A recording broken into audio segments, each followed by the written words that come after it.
Bonjour tout le monde, bienvenue au projet Créer la nouvelle civilisation aujourd'hui. Mon nom est Patrick Tétrault, j'espère que vous allez bien. Donc aujourd'hui, nous allons continuer notre projet qui est l'élaboration d'un plan pour créer la nouvelle civilisation, donc le paradis sur Terre, si on veut, dans les plus brefs délais. Donc c'est ce qu'on fait dans le cadre de notre projet. Et aujourd'hui, on va voir un moyen par lequel, le moyen essentiel, incontournable par lequel il faut passer, on le dit souvent, l'unité. Et qu'est-ce que une des fausses pistes, qui est l'homogénéité.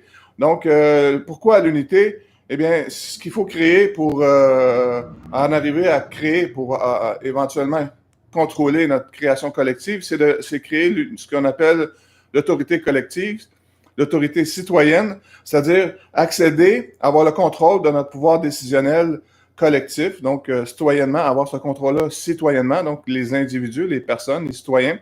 Et ça passe par l'unité. Pourquoi? Parce que l'unité va nous permettre de transcender le rapport de force, qui est la dynamique fondamentale dans toute multiplicité, partout où est-ce qu'il y a une collectivité, un ensemble d'éléments, et c'est le rapport de force qui est déterminant. Et on a dit que que sont les éléments qui déterminent ce rapport de force-là? Ce sont la motivation, l'intelligence et le degré de méchanceté. Et dans l'humanité, sur Terre, depuis longtemps, ceux qui dominent ce rapport de force-là, ben, ce sont les forces diaboliques. Et ça tombe bien parce qu'aujourd'hui, on va parler des complots. Donc, donc qui sont en réalité les forces derrière cette chose-là qu'on appelle complot en français. Donc, en s'unissant, en ayant une plateforme, une base unitaire sur laquelle on va s'organiser pour être capable de décider collectivement, et bien, et évidemment, et ainsi créer notre autorité citoyenne, ce qu'on appelle l'autorité citoyenne, et bien ça passe par l'unité et la transcendance des rapports de force. Et donc, on en a parlé amplement. On va continuer à expliquer ce phénomène-là, mais aujourd'hui, plus spécifiquement, on va voir un phénomène. Et donc, ce sont mes observations d'un phénomène qui a pris une certaine ampleur depuis les récents événements en 2020. Donc, qu'on pourrait appeler la grande division. C'est entendu qu'il y a beaucoup de divisions qui existent, et beaucoup de divisions profondes dans la population, dans l'humanité. Mais celle-ci, c'en est une aussi, donc, qui est notre position par rapport au complot. Donc, à mon point de vue, il y a deux catégories. Il y a ceux qui ne sont pas ouverts au complot, ceux qui sont ouverts, et évidemment, parmi ceux qui sont ouverts, il y a différents degrés d'ouverture. Donc, ce qui est important, c'est qu'entre les deux, il y a une ligne de démarcation et donc je vais décrire mon point de vue sur cette démarcation-là. Et évidemment, un côté comme de l'autre, se lancent des insultes. Donc, c'est le tableau général, si vous voulez, de la situation. Et donc, nous sommes tous à quelque part dans ce schéma-là, si vous voulez. Donc, peu importe où vous êtes, premièrement, ce que j'aimerais souligner, c'est que ce n'est pas une question d'intelligence ou d'éducation ou peu importe, ou d'intention, peu importe lequel bord on se trouve, il y a des bonnes personnes sur chaque côté. C'est pas une question de jugement qu'on veut porter ici. Et malgré le fait que, évidemment, chacun insulte ou ridiculise, tente de ridiculiser l'autre côté de différentes façons, évidemment, déjà en catégorisant ce côté-ci de théorie du complot, ça démontre qu'on ne croit pas donc à la chose, donc on croit que c'est farfelu, et toutes les insultes qui peuvent s'en suivre. Et donc, c'est la même chose de ce côté-ci. On considère les autres comme étant pas éveillés ou endormis, peu importe les termes qu'on utilise. Donc, il y a une confrontation de chaque côté. Et mon observation aussi, c'est qu'il n'y a pas de... Aussi, ce côté-ci, évidemment, sont plus nombreux. Donc, c'est la majorité ne sont simplement pas ouverts à la réalité des complots.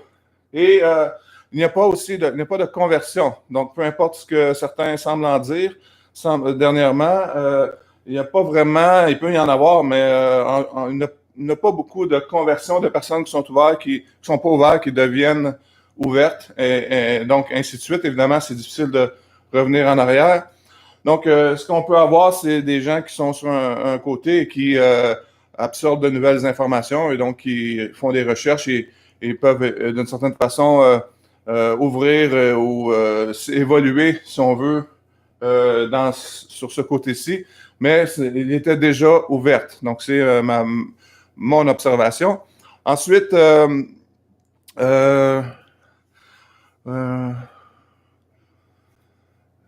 d'accord. Évidemment, la stratégie qu'on peut observer, c'est que chacun tente d'amener les autres sur son côté pour évidemment être le plus fort et c'est ça l'évolution. Comme par exemple ceux qui sont pour les complots ont comme but que tous s'ouvrent à ça pour éventuellement et évidemment réussir à combattre ces complots-là qui sont problématiques. Donc, c'est ça leur stratégie. Et personnellement, donc, je ne sais pas pourquoi certaines personnes ne sont pas ouvertes et d'autres le sont.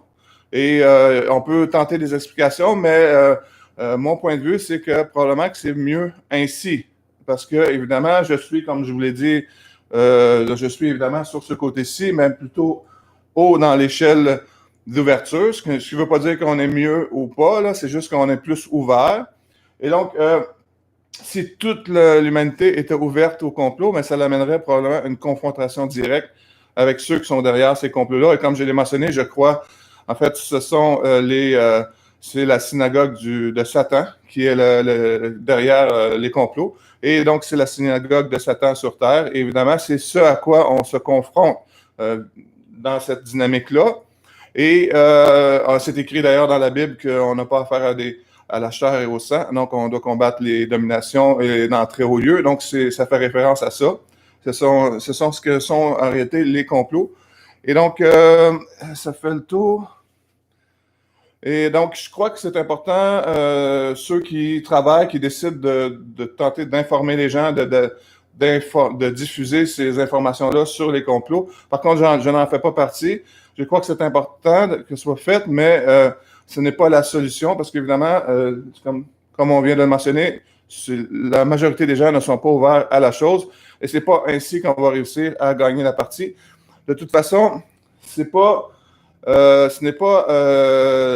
ce n'est pas de mettre la responsabilité de l'état de notre société, de notre monde, de notre civilisation sur le dos de quelque chose d'autre, que ce soit les complots, le diable ou peu importe, les riches, les pauvres, peu importe les boucs émissaires qu'on choisit. Donc, notre projet, c'est de prendre sur nous la responsabilité, de reconnaître que nous sommes responsables, que nous sommes l'autorité et que c'est à nous organiser pour être capable de créer la société que nous voulons. Et ça passe évidemment en reconnaissant que nous ne sommes pas organisés en conséquence, c'est-à-dire que nous n'avons pas nous n'avons pas accès, nous n'avons pas contrôle total sur notre pouvoir décisionnel collectif et parce que nous n'avons jamais créé l'unité. Et une des raisons, c'est que l'unité, c'est extrêmement difficile à créer et il y a beaucoup de voies de contournement, entre autres de l'homogénéité, comme on a mentionné. Et dans ce cas-ci, c'est ce qu'on voit, c'est que chaque groupe tente évidemment, que tous se joignent à eux. Et donc, pour être les plus forts et gagner le rapport de force, dans ce cas-ci, dans la société, ou peu importe à quel niveau. Donc, ce sont des voies qui sont logiques et c'est naturel de se regrouper avec ceux qui pensent comme nous pour être plus forts, pour faire avancer nos points. On n'est pas contre ça du tout. Sauf que ce n'est pas ce à quoi on s'attend, ce quoi on vise quand on parle d'unité. Donc, l'unité, c'est vraiment, ce n'est pas être tous pareils, ce n'est pas l'élimination des divisions. Donc, vous pouvez demeurer à croire ce que vous voulez. Et ça n'empêche pas que nous puissions nous unir pour, évidemment, prendre nos décisions et créer la nouvelle société que nous voulons. Donc, c'est ça la grosse